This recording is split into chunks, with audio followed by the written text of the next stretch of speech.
Atmospheric chemistry studies the chemical composition of the natural atmosphere, the way gases, liquids, and solids in the atmosphere interact with each other.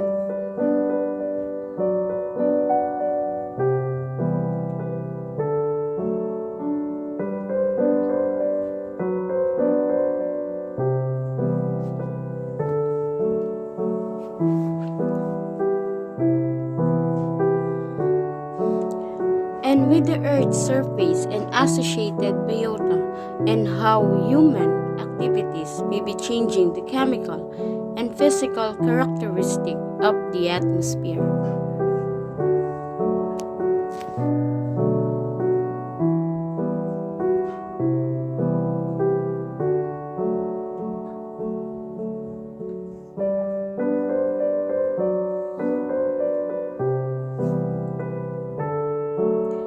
Above 100 kilometers is the thermosphere and ionosphere, where the temperature increases from 200 K at 100 kilometers to 500 K at 300 kilometers.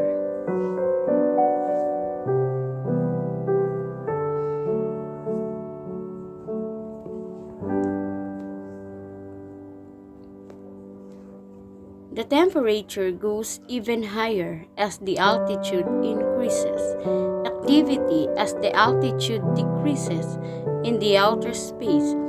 Most particles consist of single atom, hydrogen, helium, and oxygen, etc.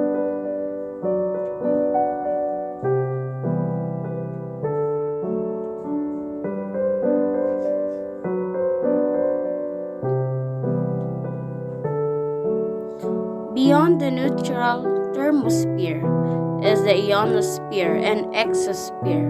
These layers are of course interesting for space exploration and environmental concern and space science.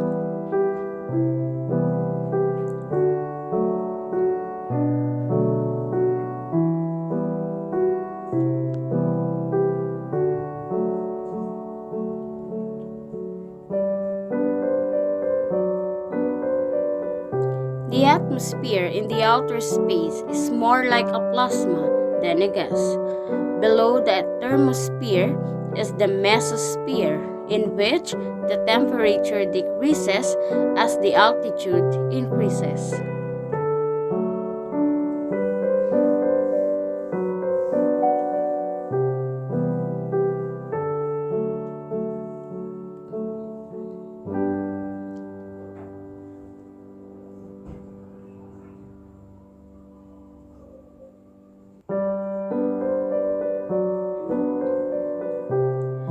Below the mesosphere is the stratosphere, in which the temperature increases as the altitude increases from 10 km to 50 km.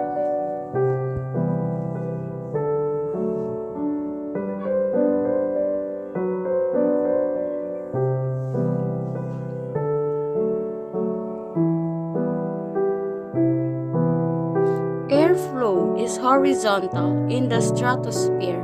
A thin ozone layer in the upper stratosphere has a high concentration of ozone.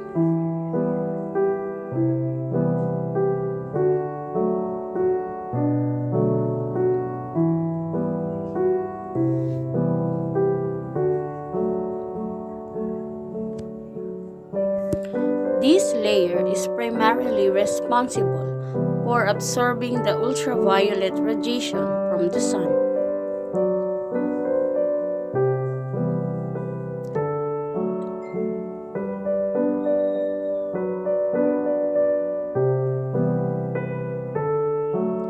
The troposphere is where all weather takes place. It is the region of rising and falling pockets of air.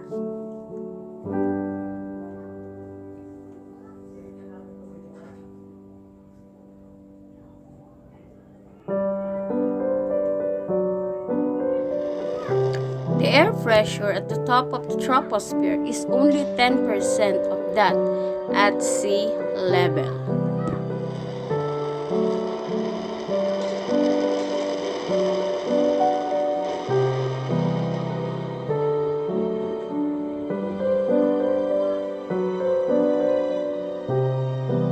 there is a thin buffer zone between the troposphere and the next layer called the tropopause.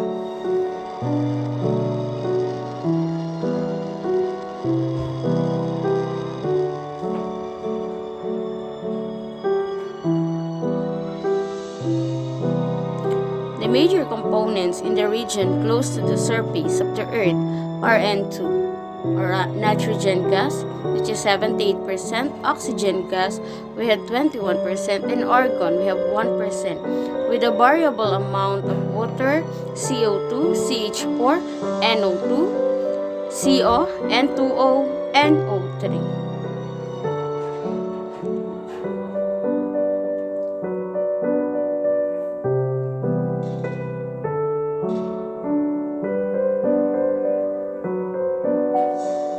The ozone concentration in this layer is low. About 8% of the total ozone in the atmosphere is in the troposphere.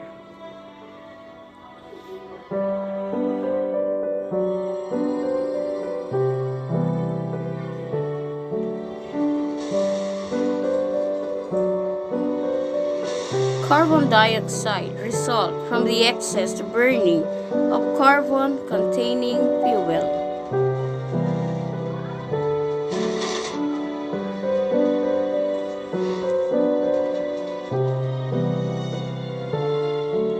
Carbon monoxide produced by automobile. This odorless and colorless gas is very toxic.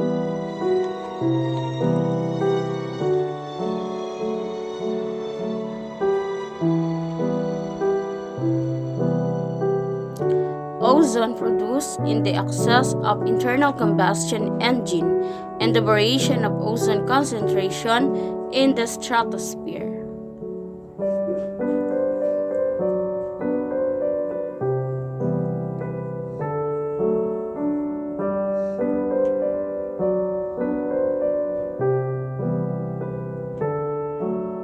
Nitrogen oxides such as NO, NO2, and 2O4 due to the production of NO in the internal combustion engine.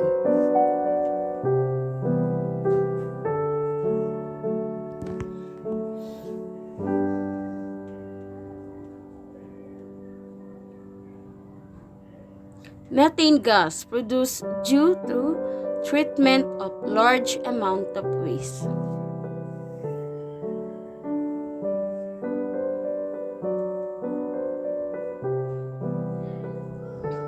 Sulfur oxide produced in mining operation and in the combustion of sulfur-containing fuel. Sulfur oxide caused the so-called acid rain problem.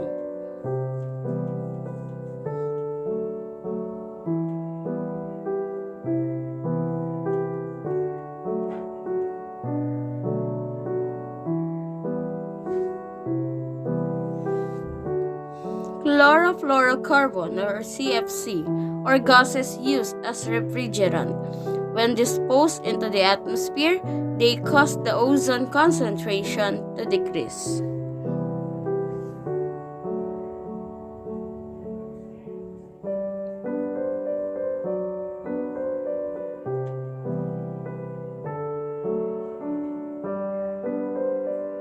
Water vapor is also considered a greenhouse gas, but it's also generated by nature continuously due to the radiation from the sun.